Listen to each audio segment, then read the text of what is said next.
Okay, I'm now live. So joining now, which you are because it's just gone live. I've just done an introduction, which I'm going to tack on the front of this and then carry on from where I'm up to. Forgive me, I have a cold and so I'm a bit sniffly today.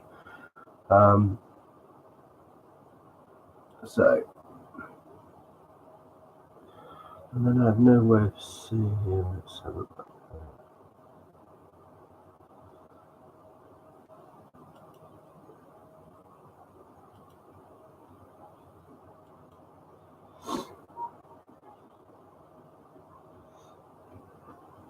Right, okay, I'm going to keep going. I think the live stream just might be my ugly mug. Hopefully it's not, but I'm going to read this anyway. And as I say, we're live. So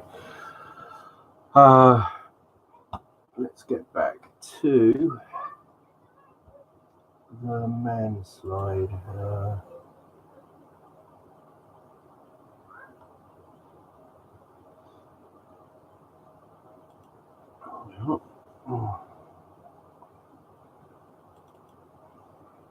There we are. And let's just make that bigger. So this was Dr. Mann's talk, and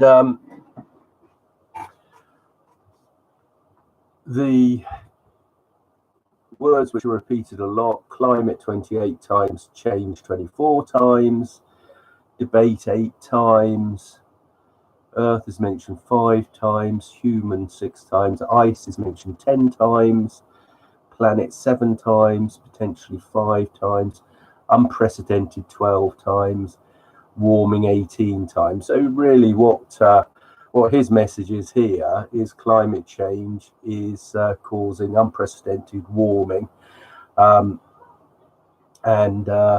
observations, there's one scientific term there. Amplifying, we mentioned 3 times, atmosphere 3 times, degrees, that's a measurement 3 times, energy 3 times. So you can take these in your own time by looking them on the blog, and draw your own conclusions. But let's then go to Admiral Titley's word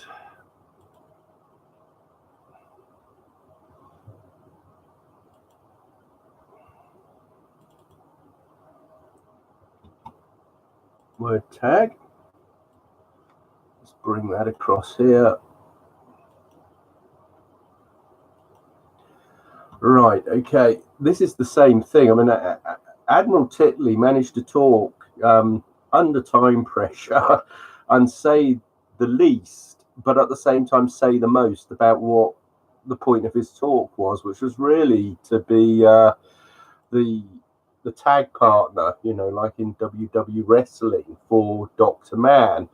And his job was to big up Dr. Mann and to try and get through 2 points. One, that Dr. Mann was an expert that understood funny Greek squiggles that the rest of us should demur to Dr. Mann on. And the other one, the big one, which I'm going to come to now, that Dr. Hansen's early work on predicting climate was so uncannily accurate. Now, that's the one that really sort of jumped out at me, because Hansen's early predictions are actually an laughing stock. So trying to pick the bones out of that one. But here's his tag cloud: climate figures, emissions figures. But most of, I think climate is the only word that he uses that gets into double figures. If a word is used more often, then it will come as part of a context in a group of sentences. And so if you then drill down into it, you can see the context in which particular words are used and get an idea of the overall drive of what someone is giving as the whole point of their talk. So in breaking down the individual talks and then looking at the Q&A broken down, the introduction broken down, and then the whole thing broken down, you can then compare this to the similar exercise which I did on the IQ squared debate, which actually happened in 2009, which I think probably counts as the debate of the decade on anthropogenic global warming at that point in time. And so there are two big televised debates. The IQ squared one actually had a vote at the end of it, which showed what opinion in the audience was before and after the debate had taken place. Sadly, such a thing didn't take place at the Spillman debate. Like as I say, I mean, what happens at climate communication school should stay at climate communication school. As far as climate communication goes, do not touch the science. And this is a theme over the last few blogs I've done over climate extinction, Extinction Rebellion, and the Greta Thunberg and the We Don't Have Time, the whole climate crisis cult. Those ideas are appeals to emotion, appeals to authority, appeals to settled science, which is really an insult to the intelligence and the liberty and the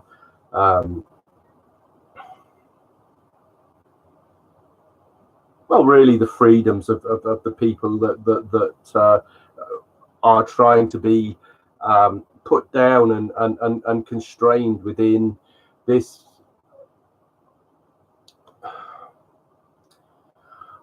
I mean, I do hesitate to get into using a word such as cultural Marxism and getting into all the Frankfurt School stuff, and but this debate, it is deeply troubling. I mean, it is green fascism, and on that, I highly recommend a video I watched yesterday with Mark Windows and Piers Corbyn, talking about how, I'll put the link in the description, talking about how they were excluded or uninvited, disinvited, I believe is the on vogue term. They were disinvited or deplatformed from the Green Gathering, from giving their talks. Piers was going to talk on climate change and the physics of climate, and he's an astrophysicist, and you know, it's the current done what done it. And Mark Windows was going to talk about censorship, and I kind of think, well, you know, I'll just shut the fuck up and what he said, because he and Piers are an amazing double act. I've watched a lot of their things, well, not a lot, but I have watched them over the years, and have enjoyed their programs. But that one particularly, and the stuff that they're doing now, is very much worth checking out. Particularly that last one, I must say. In fact, it's so important that I am going to actually just open another tab here in my browser and open that up. Mark Windows and Piers Corbyn Green Gathering. Let's see if that does it here. Here we are. Yeah, this is the one.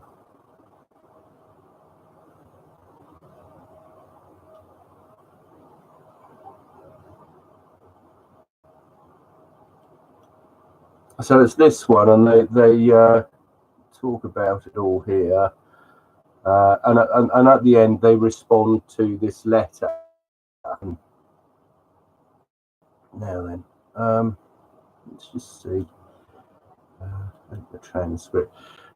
Now this is what when I open these transcripts and do these tag clouds, I sort of dump them into a document and then put them back into tag cloud to see what sort of things come up. But let me just, I'm going to do that with that now in real time here. Let's chuck this in a tag cloud and see what words come up. It's a 25-minute video. I watched it yesterday, and I think it would probably bear the rewatching because it's got a lot of good information in it.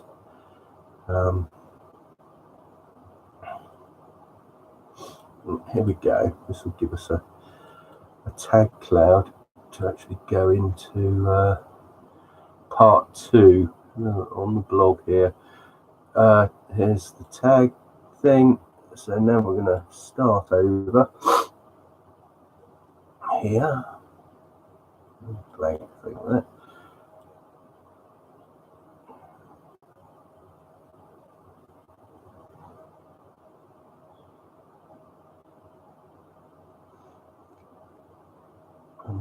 Here we are.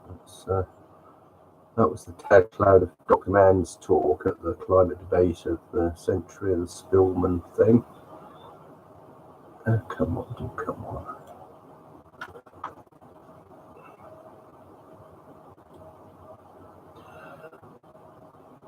My internet's been a bit slow over the last week or so. You might hear some banging and whatnot going on. They're laying fibre up here in the middle of nowhere, and I'm not sure if this laying of the fibre is causing some sort of disturbance to my internet connection, which is over copper IDSL. Oh, come on there.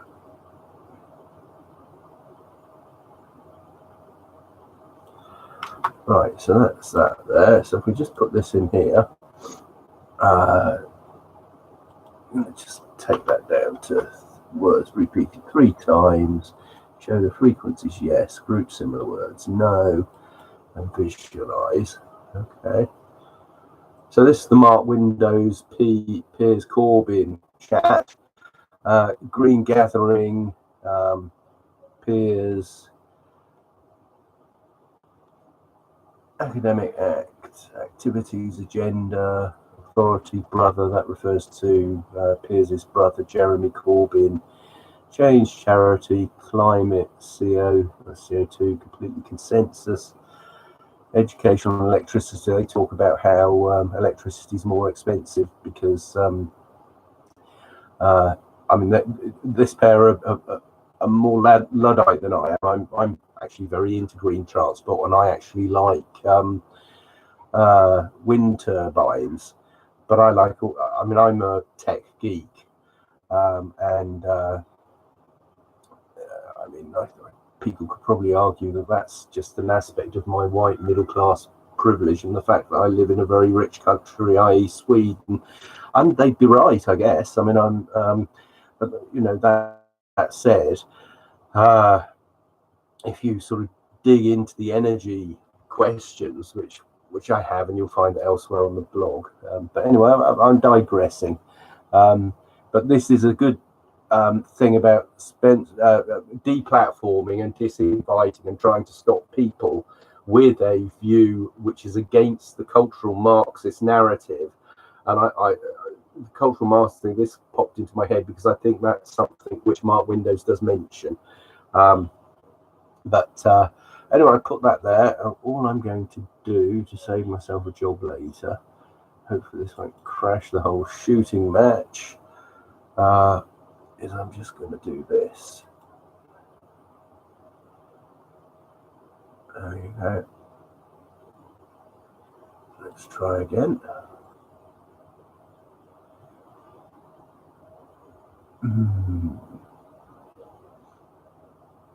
Right, I'll do close enough government work. Save as JPEG.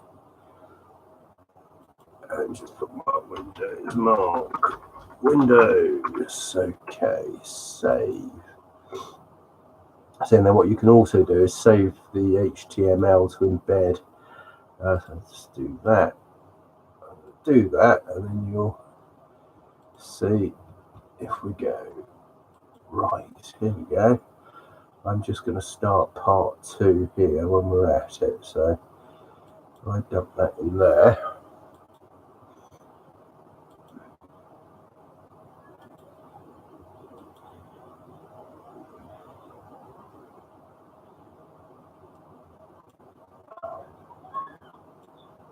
Yeah, this is caning my connection, I must say, that it's hopefully going to save me a bit of time later anyway. Title. This is going to be the title of this stream that we're doing at the moment. So if we just go back here, what did I call this? 15:53. We've been at this 15 minutes. I haven't got my title there. Let's just open the link.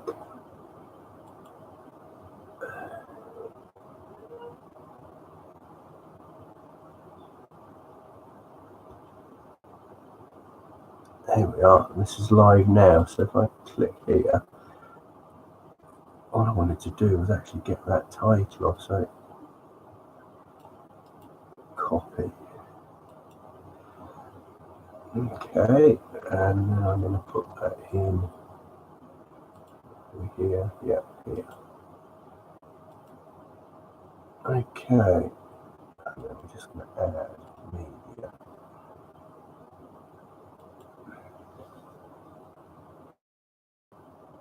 Stick that here. Open. And then just get. And we're going to.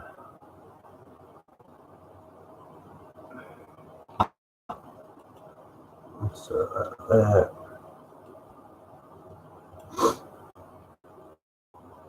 Oh, pardon me, like I said, I've got a cold at the moment. And we're going to just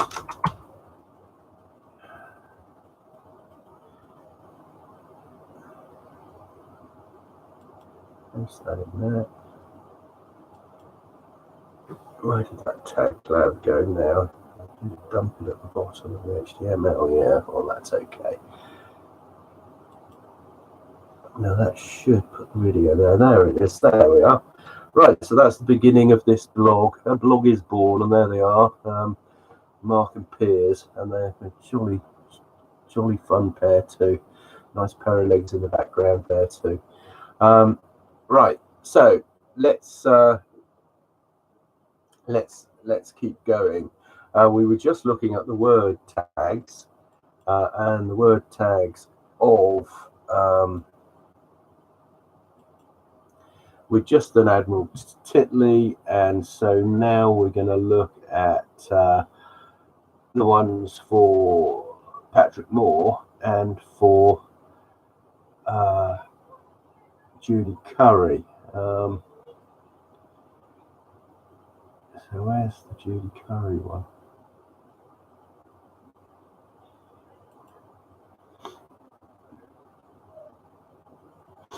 Right, okay, let's move swiftly on.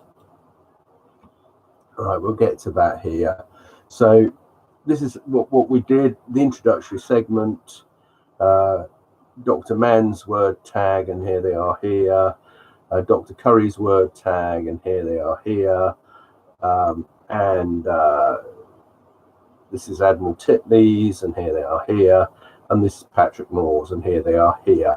Now, curiously, I haven't found the sun in any of them. I think that Patrick Moore may have mentioned the sun twice, and as I had the cut-off point at 3, as I say, you can pull off the transcript and stick it into Tag Crowd and do your own sensitivity analysis, if you like. But the point that I'm making here is that people who argue for settled science and the 97% consensus, actually, they say in communicating climate science, one should not debate climate change science. And therefore, the debate is all about policy, emotions, and all of that stuff.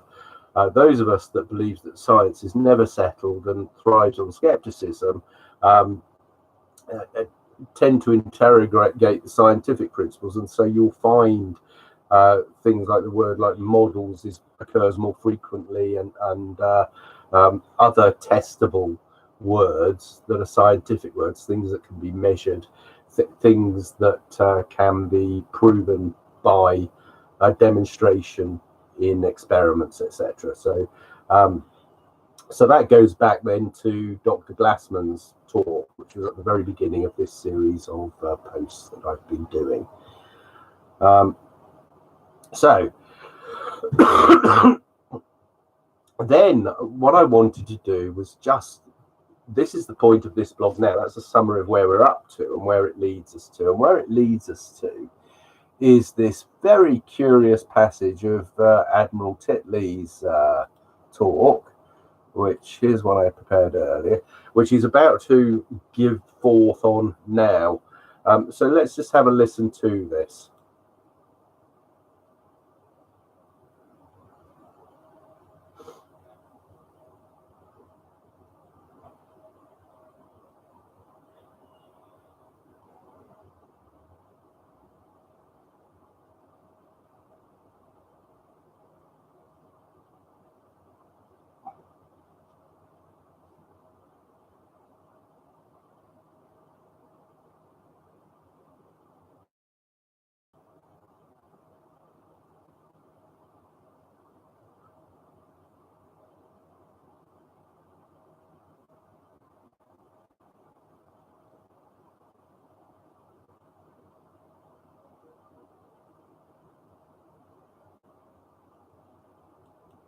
Now, that is highly contentious, and I'm just going to give you a few tools and a few things to look at to actually call out Admiral David Titley on this idea that James Hansen was too conservative on his predictions. So let's just dive into this, shall we? The hockey stick is the first thing, and Mann does that one on his own, and pretty soon when you start reading into the hockey stick stuff, you come to a guy called McIntyre. McIntyre published with another guy a complete demolition of the hockey stick and its foundations.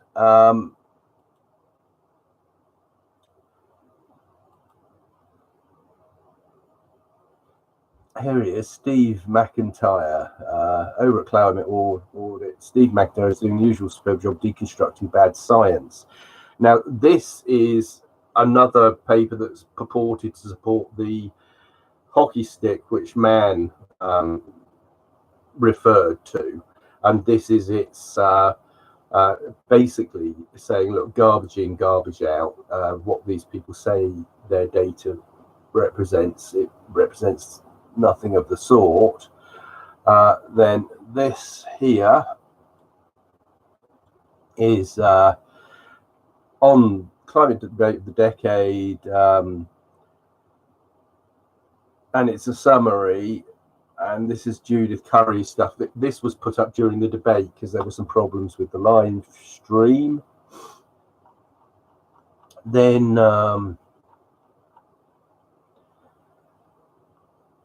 here's another trail of the thing. It was on June the 12th, and this appeared on the 28th of May 2018.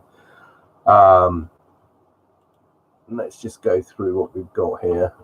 This is Philip Tetlock and his work on basically expert opinion and expert forecasting, and basically how poor it is a lot of the time, particularly when on political issues. Artby, right, Schopenhauer. So this is stuff that appeared in the blog. Okay.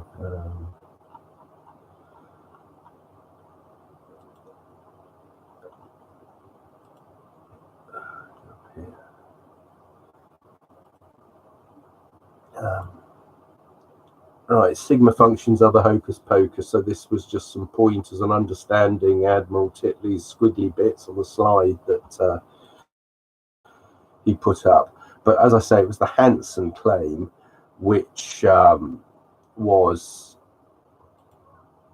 well, just incomprehensible to me, how someone would have the sheer bold-faced cheek to stand up and do that.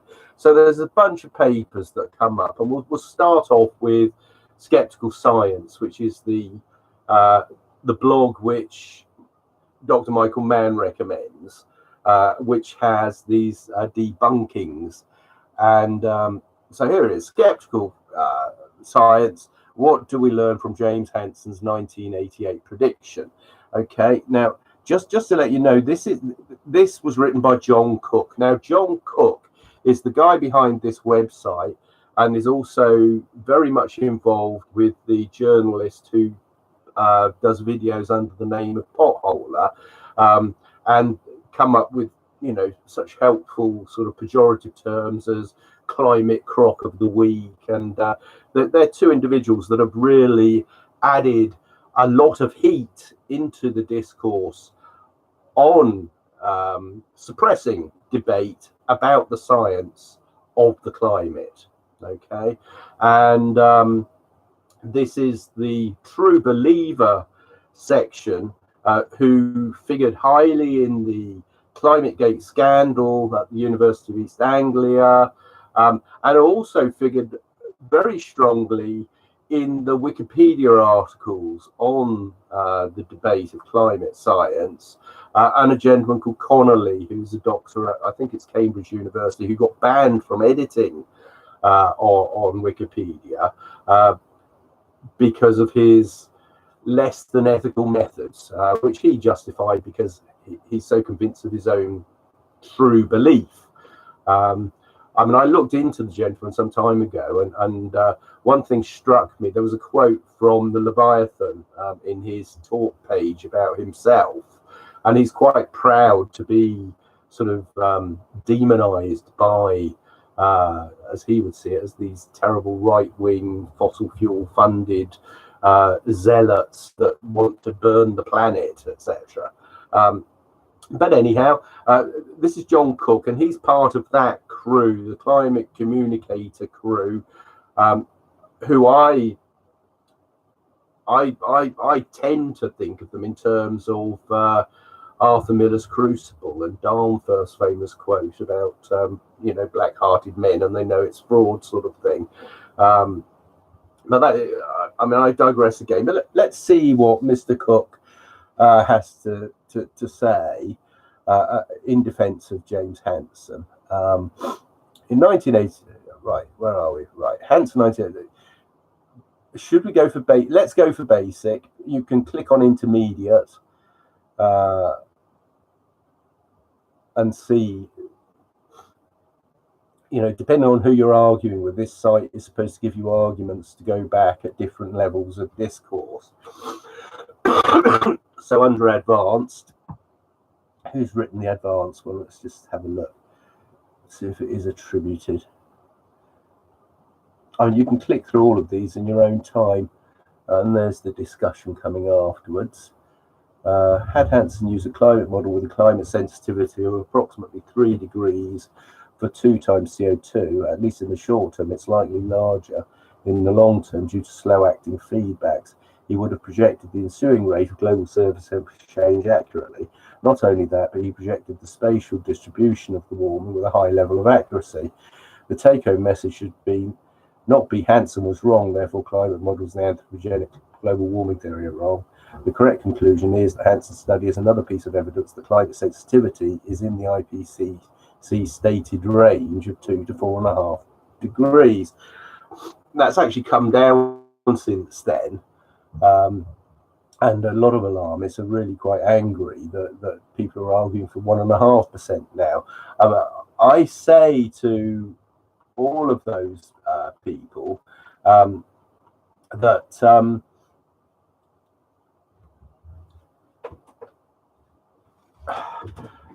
making it about Hansen it is ridiculous, in the same as making about Michael Mann or even making it about ClimateGate is ridiculous. My point about climate models is this. The models will have developed and they will have got better. If they haven't got better, there's something seriously wrong, because a lot of money's been spent on them.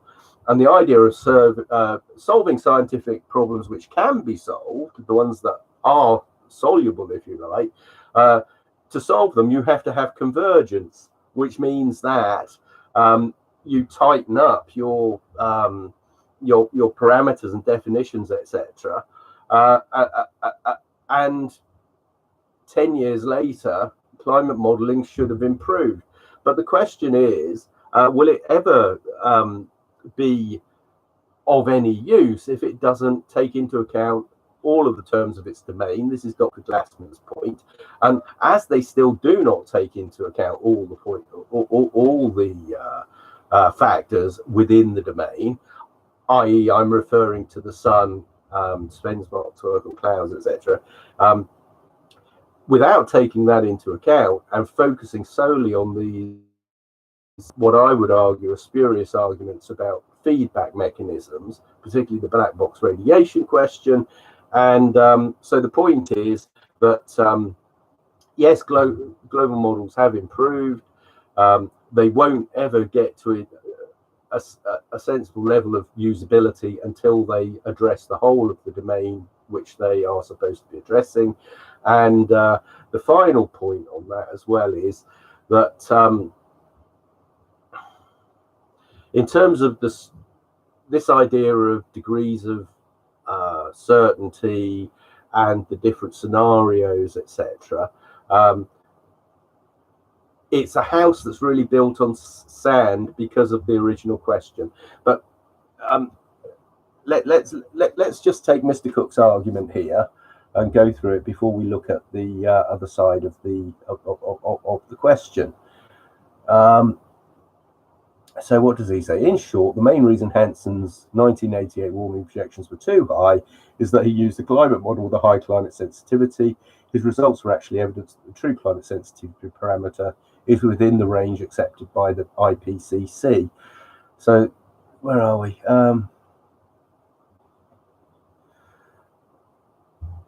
Climate scientist John Christie noted this demonstrates that the old NASA global climate model was considerably more sensitive to greenhouse gases than is the real atmosphere. However, Dr. Christie did not investigate why the climate model was too sensitive. There are two main reasons for Hansen's overestimate. Scenario B, which was the closest to reality, slightly overestimated how much the atmospheric greenhouse gases would increase. This isn't just carbon dioxide, it also includes methane and chlorofluorocarbons. Hansen's climate model had a rather high climate sensitivity parameter. Climate sensitivity describes how sensitive the global climate is to a change in the amount of energy reaching the Earth's surface and lower atmosphere. Right. So that's kind of this is a damage limitation exercise, saying yes, Hansen was wrong, but he was wrong for good reasons. And if he had known this, he would have been right. Well, that's an interesting way of doing it. But then you come to McIntyre's paper on James Hansen 88 predictions compared to observations. Okay, this caused, I think, a lot of this rumpus. That's back in 2009. What date is this little lot coming? This is in 2017. So I mean, a lot of this stuff tends to bubble up back to the surface a long time after the event. Right. So climate, etc. Now, I think this is Judith Curry's blog, and this is from 2015, and it's Jim Hansen's new paper and his PR strategy of raising a whole host of issues that are arguably a backfire for his objectives. Last week, several media articles appeared about an alarming new paper by Jim Hansen that was just being submitted to journal and was not yet publicly available.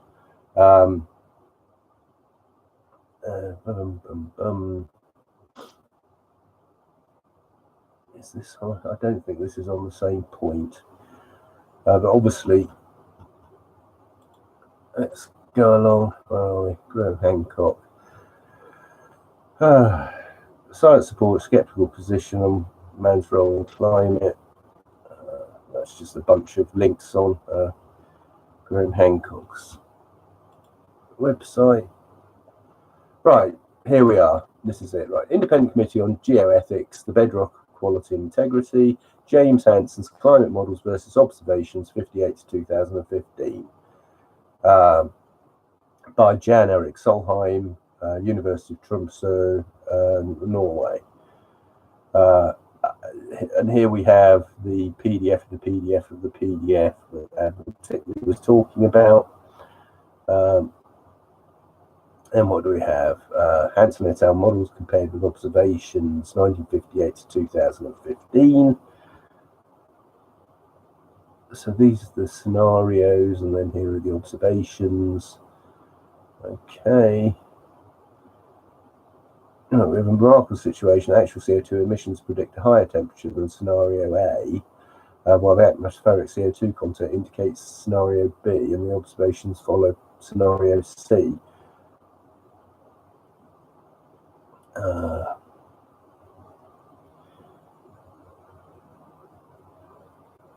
One may then ask why the modest warming observed the last century and the small warming forecasted for this century should lead to such expensive measures as proposed for the COP21 climate conference in Paris. So let's just say like, and we'll just tweet that one.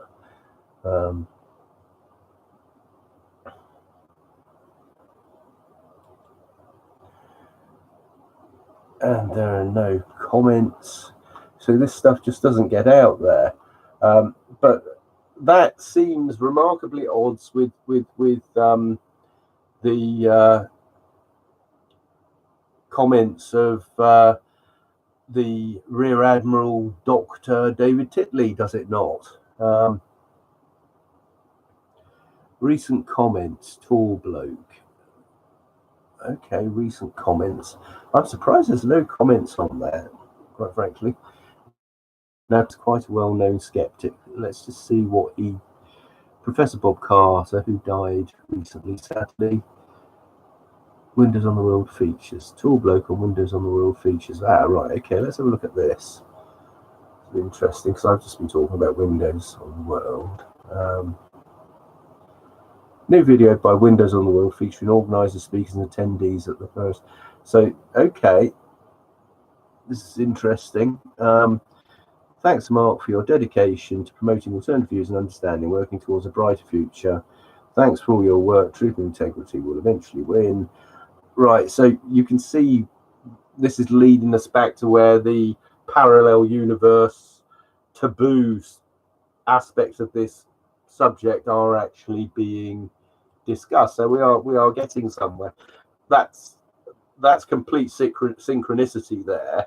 I had no idea that Tall Bloke would have commented on this and actually linked to a Mark Windows video when I've just been doing that very same thing in the context of this climate debate of the century, and particularly in specifically about the whopper, alternative post-truth Hansen got it right narrative, which Admiral Dr. David Titley is trying to put out in this debate as recently as this. It was last summer, 2018. But I'm quite amazed by that. But there we are. This is in real time, and that was real climate science for climate scientists. Hansen's 88 projections. There have been an awful lot of misstatements over the years, some based on pure... this is by Gavin Schmidt, with those simulations in a paper last year where he showed a rather impressive match between the recently observed data and the model projections. But how impressive is this really, and what can be concluded from the subsequent years of observations? So here's the 88 paper. Let's just open that. Gavin Schmidt features in the IQ squared debate in 2009, and there's a whole thing on the blog, including word tags of that. Right, so here we go. NASA annual publications. Oh, blimey. Now we've got to try and find it in that lot. Right, that purports to be a link to the original paper, and it just opens to a general.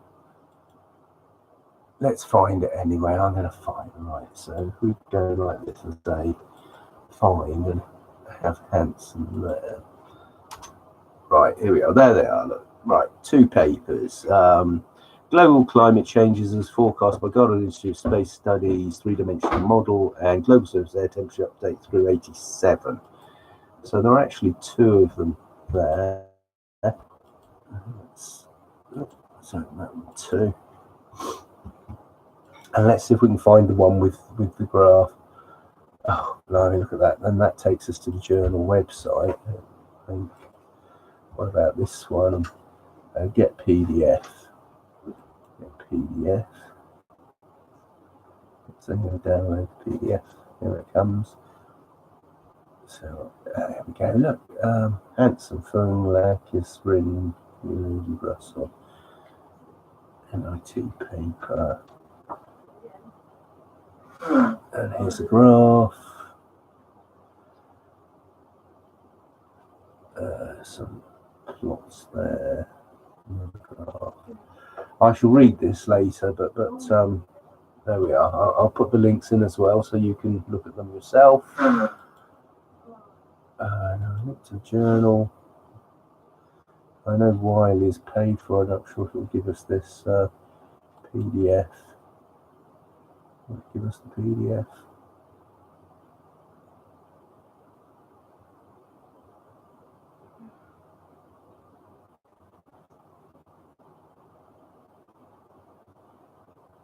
No, it's behind paywall. Right. Okay. So, where are we? Let's see what else Gavin has to say here. Forcings. Once you start getting to forcings, you really do get into the bones of contention here.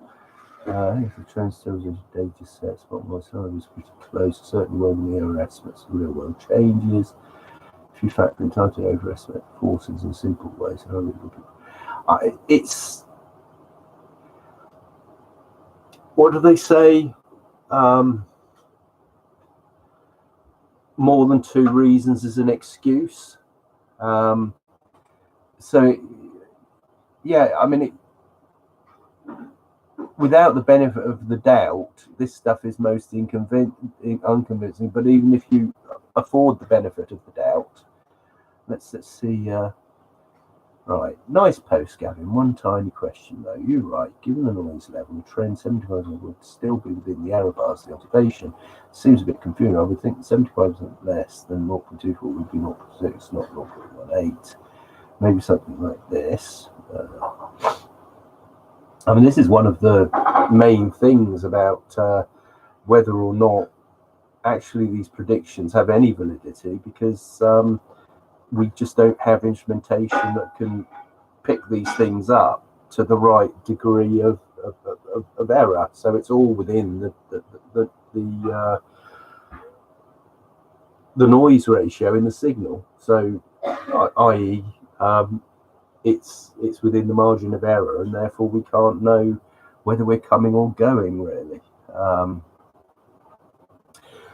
Anyway, there's more stuff to read there, so I'll put those links in, but that takes me to the point I need to get to finish this blog and look at Rear Admiral Dr. David Titley's Whopper, and I'm going to just play us out with that, because it's an absolute stonker.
Right, so let's just unpack that. What he's actually talking about is CO2 emissions going up, which are measurable, and is basically saying that Hansen was too conservative actually on his predictions of CO2 emissions, which in and of itself is a totally meaningless thing, because if CO2 doesn't have any effects, and if the feedback mechanisms don't come into play, actually getting that part right is meaningless.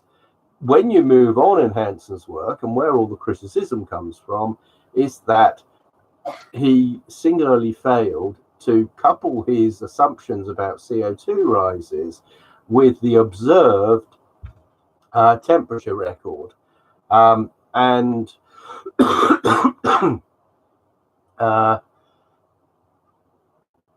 why he's making this point, one can only wonder. One can only wonder. If I had it queued up, I'd play out with "Don't Eat the Yellow Snow," but this guy is serving up yellow snow Kool-Aid.